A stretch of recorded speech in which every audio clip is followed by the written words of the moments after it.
అందరికీ నమస్కారం. Face hospitals పాడ్కాస్ట్కి స్వాగతం. ఈరోజు మనం మాట్లాడుకోబోతున్న ముఖ్యమైన విషయం మూత్రంలో ప్రోటీన్ రావడం, అనగా ప్రోటీనూరియా. సాధారణంగా ఆరోగ్యవంతమైన మూత్రపిండాలు శరీరానికి అవసరమైన ప్రోటీన్లను రక్తంలోనే నిలుపుతాయి. కానీ కొన్ని పరిస్థితుల్లో ఈ ప్రోటీన్లు మూత్రం ద్వారా బయటకు వెళ్ళడం ప్రారంభమవుతుంది. ఇది మూత్రపిండాల పనితీరు దెబ్బతింటుందనే ముఖ్యమైన హెచ్చరిక సంకేతం కావచ్చు. మూత్రంలో ప్రోటీన్ పోవడం అనేది ఒక వ్యాధి కాకపోయినా మూత్రపిండాల వ్యాధులు, మధుమేహం, అధిక రక్తపోటు లేదా ఇతర ఆరోగ్య సమస్యలకు సంకేతంగా ఉండవచ్చు. ప్రారంభ దశలో దీనికి స్పష్టమైన లక్షణాలు కనిపించకపోవచ్చు. అందుకే సరైన సమయంలో పరీక్షలు చేయించుకొని కారణాన్ని గుర్తించి చికిత్స పొందడం చాలా ముఖ్యం. ఈ ఎపిసోడ్లో డాక్టర్ ఏ కిషోర్ కుమార్ గారు, కన్సల్టెంట్ నెఫ్రాలజిస్ట్ మరియు కిడ్నీ ట్రాన్స్ప్లాంట్ ఫిజిషియన్, మూత్రంలో ప్రోటీన్ పోవడానికి గల కారణాలు, లక్షణాలు, నిర్ధారణ పద్ధతులు, చికిత్సా విధానాలు, నివారణ చర్యలు మరియు కిడ్నీ ఆరోగ్యాన్ని కాపాడుకునేందుకు తీసుకోవాల్సిన జాగ్రత్తల గురించి వివరంగా తెలియజేయనున్నారు. డాక్టర్ కిషోర్ కుమార్ గారు పేస్ హాస్పిటల్స్ హైటెక్ సిటీలో మాతో చర్చిస్తున్నందుకు ధన్యవాదాలు. నమస్తే, నా పేరు డాక్టర్ కిషోర్ కుమార్. నేను హైటెక్ సిటీలోని పేస్ హాస్పిటల్స్లో కన్సల్టెంట్ నెఫ్రాలజిస్ట్ మరియు కిడ్నీ ట్రాన్స్ప్లాంట్ స్పెషలిస్ట్గా పనిచేస్తున్నాను. ఈరోజు మనం ప్రోటీన్యూరియా అనగా మూత్రంలో ప్రోటీన్ పోవడం గురించి మాట్లాడుకుందాం. ప్రోటీన్యూరియా గురించి మాట్లాడుకునే ముందు మనం మన మూత్రపిండాల పనితీరు గురించి తెలుసుకోవడం ముఖ్యం. డాక్టర్ గారు, మూత్రంలో ప్రోటీన్ పోవడం లేదా ప్రోటీనూరియా అంటే ఏమిటి? మన శరీరంలో 2 మూత్రపిండాలు ఉంటాయి. వాటి యొక్క ముఖ్య పనితీరు ఏంటంటే, అవి మన శరీరంలో తయారయ్యే చెత్త, వ్యర్థ పదార్థాలు ఏవైతే ఉంటాయో మరియు ఎక్కువ నీరు ఏదైతే మన శరీరంలో ఉంటుందో అది మూత్రం ద్వారా బయటికి పంపించేస్తుంది అనమాట. మన రక్తం ఏదైతే మన శరీరంలో ఉందో అది మన మూత్రపిండాలకు సరఫరా అయ్యి అక్కడ కిడ్నీ లోపల, మూత్రపిండాల లోపల ఆ రక్తం అనేది ఫిల్టర్ అవుతుంది. ఆ ఫిల్టరేషన్ ప్రాసెస్ ద్వారా ఈ మూత్రం అనేది తయారయ్యి అందులో ఈ వ్యర్థ పదార్థాలు మరియు ఎక్కువ నీరు ఏదైతే మన శరీరంలో ఉందో అది బయటికి వెళ్ళిపోతుంది. రక్తంలో వ్యర్థ పదార్థాలు, ఎక్కువ నీరుతో పాటు చాలా వేరే ప్రోటీన్స్ అనేవి కూడా ఉంటాయన్నమాట. సో ఇవన్నీ ప్రోటీన్స్ని మన కిడ్నీలు బయటికి లీక్ అవ్వకుండా చూసుకుంటాయి. అదే ఏదైతే ఎవరికైతే కిడ్నీ ప్రాబ్లం అనేది స్టార్ట్ అవుతుందో వాళ్ళలో ఈ ప్రోటీన్ అనేది మూత్రంలో కనబడుతుంది అనమాట. నార్మల్గా మూత్రంలో లెస్ దెన్ 150 మిల్లీగ్రామ్స్ అంటే 150 మిల్లీగ్రామ్స్ పర్ డే కన్నా తక్కువ ప్రోటీన్ అనేది ఉంటుంది యూరిన్లో. ఎవరికైతే మూత్రంలో 150 మిల్లీగ్రామ్స్ కన్నా ఎక్కువ ప్రోటీన్ ఉంటుందో దాన్ని మనం ప్రోటీన్యూరియా అని అంటాం అనమాట. మూత్రంలో ప్రోటీన్ లీక్ అవ్వడం అని అంటాం. డాక్టర్ కిషోర్ కుమార్, ప్రోటీనూరియా యొక్క లక్షణాలు ఏమిటి? నార్మల్గా ప్రోటీన్ పోవడం అనేది చాలా తక్కువ మోతాదులో పోవచ్చు, లేకపోతే చాలా ఎక్కువ మోతాదులో ప్రోటీన్ అనేది లీక్ అవ్వచ్చు అనమాట. సో ప్రోటీన్ ఎంత పోతుంది అనే దాన్ని బట్టి లక్షణాలు అనేవి ఉంటాయి. ఎవరికైతే చాలా తక్కువ మోతాదులో ప్రోటీన్ అనేది లీక్ అవుతుందో వాళ్ళలో యూజువల్గా ఏమీ లక్షణాలు అనేవి ఉండవు. ఎవరికైతే ఎక్కువ ప్రోటీన్ అనేది లీక్ అవుతుందో వాళ్ళకి కాళ్ళలో వాపులు రావడం కానీ, బరువు పెరగడం కానీ, లేకపోతే నిద్రపోయి లేచిన తర్వాత ముఖం వాపు రావడం కానీ ఇలాంటి లక్షణాలు ఉంటాయి అన్నమాట. కొందరిలో ఏంటి అంటే మూత్రం పోసిన తర్వాత టాయిలెట్ బౌల్లో నురగలాగా అనిపిస్తుంది అనమాట. నురగ అంటే ఏంటి అంటే మనం డిటర్జెంట్ నురగ ఎలాగ ఉంటుందో చిన్న చిన్న బబుల్స్ ఉంటాయో అలాంటివి చాలా లేయర్స్ ఉంటాయి అన్నమాట. నార్మల్గా ఎవరైనా మూత్రం పోసినప్పుడు ఒక లేయర్ బబుల్స్ అనేవి ఫామ్ అవ్వచ్చు అనమాట. అవి తొందరగానే ఆ బబుల్స్ అనేవి బ్రేక్ అయిపోయి యూరిన్ అనేది క్లియర్ అయిపోతుంది. బట్ యూరిన్లో ప్రోటీన్ లీక్ అవ్వడం ద్వారా వచ్చే ఆ ఫోమ్ అయితే ఎలా ఉంటుందో అది చాలా లేయర్స్ ఉంటుంది. ప్లస్ కొంచెం సేపటి వరకు అది ఆ బబుల్స్ అలానే ఉంటాయి అన్నమాట. సో యూరిన్లో ఫోమ్ వచ్చే ప్రతి పేషెంట్కి ప్రోటీన్ అనేది యూరిన్లో ఉండదు. అలా యూరిన్లో ఫోమ్ ఎవరికైనా వస్తుంది అంటే యూరిన్ ఒకసారి చెక్ చేయించుకోవడం అనేది ముఖ్యం. డాక్టర్ గారు, ప్రోటీనూరియా రకాలు ఏమిటి? ఇది మనం 2 రకాలుగా విభజించవచ్చు. ఒకటి ట్రాన్సియంట్ ప్రోటీన్యూరియా అంటాం, ఇంకోటి పర్మనెంట్ ప్రోటీన్యూరియా అంటాం or persistent proteinuria. Transient proteinuria ఏంటి అంటే ఈ ప్రోటీన్యూరియా అనేది కొన్ని రోజుల వరకు ఉంటుందన్నమాట. ఈ కొన్ని రోజుల వరకు ఉండే ప్రోటీన్యూరియా ఎందువల్ల వస్తుందంటే, ఎవరికైతే జ్వరం ఉంటుందో, ఏదైనా ఇన్ఫెక్షన్స్ అనేవి వస్తాయో, ఎవరైతే సివియర్గా ఎక్సర్సైజ్ ఎవరైతే చేస్తారో, ఆర్ ఏదైనా హార్ట్ ఫెయిల్యూర్ వల్ల హాస్పిటల్లో అడ్మిట్ అవుతారో, ఇలాంటి పేషెంట్స్కి ఏంటి అంటే యూరిన్లో ప్రోటీన్ అనేది ఆ ఈవెంట్ అప్పుడు ప్రోటీన్ అనేది యూరిన్లో ఉంటుంది. బట్ ఈ ఫీవర్ తగ్గిపోయినా కానీ, ఎక్సర్సైజ్ చేయడం మళ్ళీ తగ్గించినా కానీ, ఆ హార్ట్ ఫెయిల్యూర్ వల్ల రికవర్ అయిపోయి ఇంటికి వెళ్ళిపోయిన తర్వాత మళ్ళీ యూరిన్ టెస్ట్ చేస్తే ఆ యూరిన్లో ప్రోటీన్ అనేది ఉండదు. దీన్ని ట్రాన్సియంట్ ప్రోటీన్యూరియా అంటాం. పర్సిస్టెంట్ ప్రోటీన్యూరియా ఏంటి అంటే, యూరిన్లో ప్రోటీన్ అనేది అలాగే ఉంటుందన్నమాట కంటిన్యూస్గా. సో దాన్ని పర్సిస్టెంట్ ప్రోటీన్యూరియా అని అంటాం. డాక్టర్ గారు, మూత్రంలో ప్రోటీన్ పోవడానికి గల కారణాలు ఏమిటి? మొదటి కారణం ఏంటి అంటే, ఎవరికైతే కిడ్నీలో ప్రాబ్లం ఉంటుందో, నేను ముందు చెప్పినట్టు మన కిడ్నీలు ఏం చేస్తాయంటే మన రక్తాన్ని ఫిల్టర్ చేసేసి అందులో ఉన్న ప్రోటీన్ అనేది లీక్ అవ్వకుండా చూసుకుంటాయి అన్నమాట. ఓన్లీ వ్యర్థ పదార్థాలు, ఖనిజాలు ఏవైతే మన శరీరంలో ఎక్కువ ఉంటాయో అండ్ మన నీరు ఏదైతే ఎక్కువ ఉంటుందో మన శరీరంలో, దాన్ని బయటికి పంపించేస్తుంది. బట్ ప్రోటీన్ అనేది లీక్ అవ్వకుండా చూసుకుంటుంది. సో కిడ్నీలో ఏదైనా ప్రాబ్లం ఉందనుకోండి, అప్పుడు ఈ ప్రోటీన్ అనేది యూరిన్లో కనబడుతుంది అనమాట.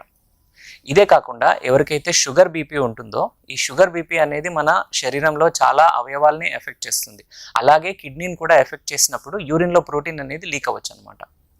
ఇవే కారణం కాకుండా ఎవరికైతే కొన్ని రకాల ప్రోటీన్స్ ఈ కిడ్నీ ప్రాబ్లం కాకుండా, సపోజ్ కొందరికి బోన్ మ్యారో ప్రాబ్లమ్స్ అని ఉంటాయి అన్నమాట.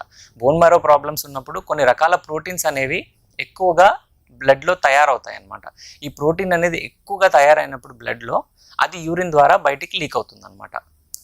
ఫర్ ఎగ్జాంపుల్ ఒక కండిషన్ ఉంటుంది మైలోమా అని. అలాంటి పేషెంట్స్లో కొన్ని రకాల ప్రోటీన్స్ అనేవి ఎక్కువగా తయారయ్యి అవి యూరిన్లో కూడా లీక్ అవుతాయి అన్నమాట. దీనివల్ల కూడా యూరిన్లో ప్రోటీన్ అనేది కనబడుతుంది. సో ఇవి ముఖ్య కారణాలు మూత్రంలో ప్రోటీన్ లీక్ అవ్వడానికి. డాక్టర్ కిషోర్ కుమార్, ప్రోటీన్యూరియాను ఎలా నిర్ధారించాలి? సో ఫస్ట్ టెస్ట్ ఏంటి అంటే, అది కంప్లీట్ యూరిన్ ఎగ్జామినేషన్ అంటాం. కంప్లీట్ యూరిన్ ఎగ్జామినేషన్లో పేషెంట్ యూరిన్ శాంపిల్ ఇస్తారు. దాన్ని ఫస్ట్ ఒక డిప్ స్టిక్ అనమాట. డిప్ స్టిక్ అంటే ఏంటి అంటే, ఒక కార్డ్బోర్డ్ ఉంటుంది. ఆ కార్డ్బోర్డ్ లాంటిది, అది యూరిన్లో డిప్ చేస్తామన్నమాట. అలా యూరిన్లో డిప్ చేసిన తర్వాత దాని కలర్ అనేది చేంజ్ అవుతుంది. ఆ కలర్ చేంజ్ బట్టి యూరిన్లో ప్రోటీన్ ఉందా లేదా అనేది తెలుసుకుంటాం అనమాట. సో కలర్ చేంజ్ అయినప్పుడు యూరిన్లో ప్రోటీన్ ఉందని మనకు తెలిస్తే కనుక, అలాంటి యూరిన్ టెస్ట్ అనేది మళ్ళీ కొన్ని రోజుల తర్వాత మళ్ళీ రిపీట్ చేసి కన్ఫర్మ్ చేసుకుంటాం. పేషెంట్కి పర్సిస్టెంట్గా యూరిన్ అనేది పోతుందా లేదా అనేది మేము కన్ఫర్మ్ చేసుకుంటాం. అలా 2 times టెస్ట్ చేసినప్పుడు యూరిన్లో ప్రోటీన్ అనేది పోతుంది అని అంటే, అప్పుడు ఆ ప్రోటీన్ అనేది ఎంత మోతాదులో పోతుంది అనేది చెక్ చేస్తాం అనమాట. ఇలా చెక్ చేయడానికి మళ్ళీ 2 రకాల టెస్టులు ఉంటాయి. ఫస్ట్ ఏంటి అంటే, ఒకటి 24 గంటల మూత్రం అనేది కలెక్ట్ చేయాలన్నమాట.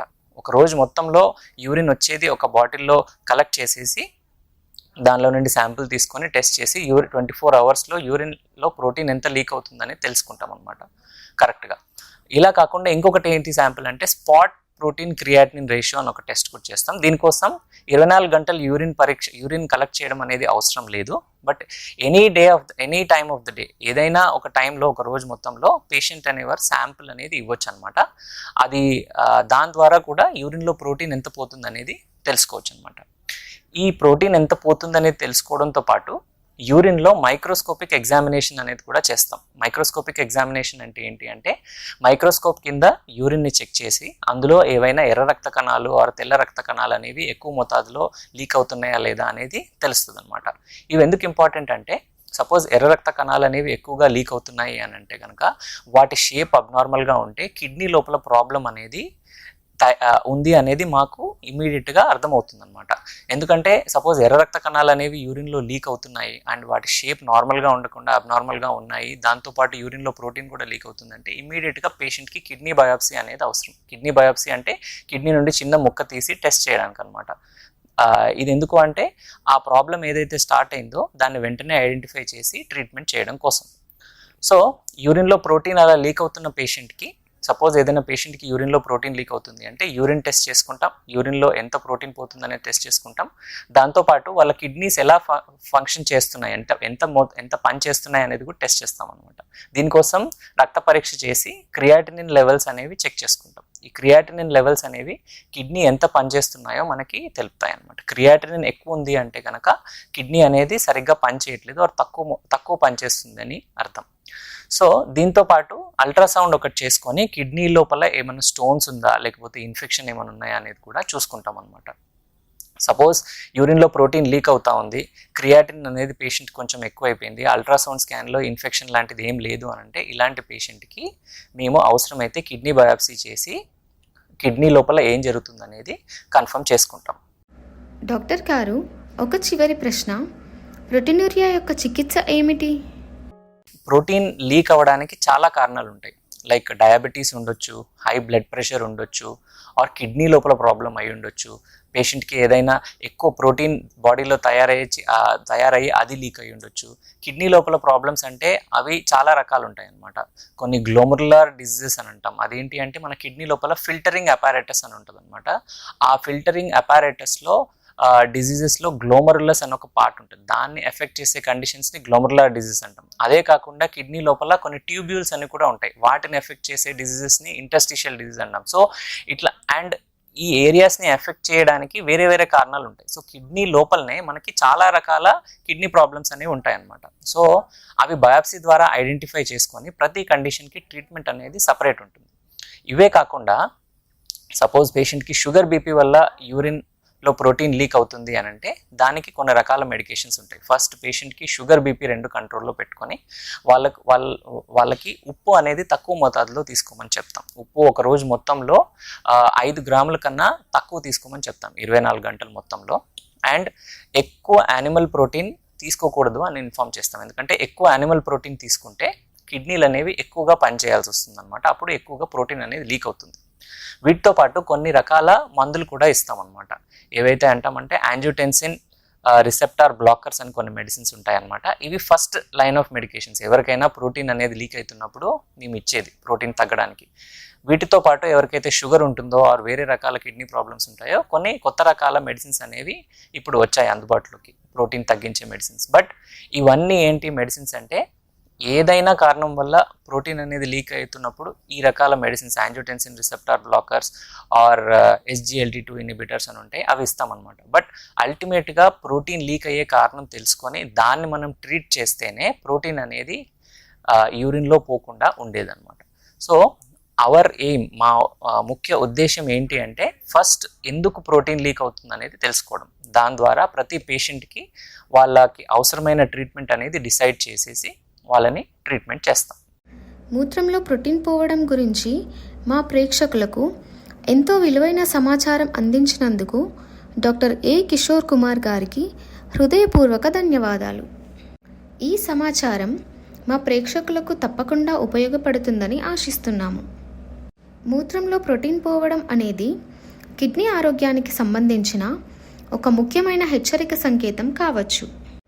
దీనిని నిర్లక్ష్యం చేయకుండా సరైన సమయంలో పరీక్షలు చేయించుకోవడం మరియు కారణాన్ని గుర్తించి చికిత్స పొందడం చాలా అవసరం.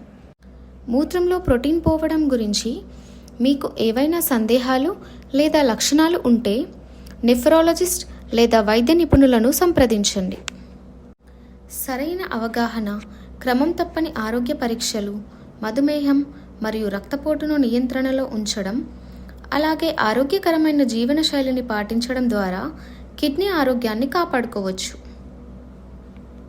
మరొక ఉపయోగకరమైన మరియు ఆరోగ్యకరమైన అంశంతో మళ్ళీ కలుసుకుందాం పేస్ హాస్పిటల్స్ పాడ్కాస్ట్లో.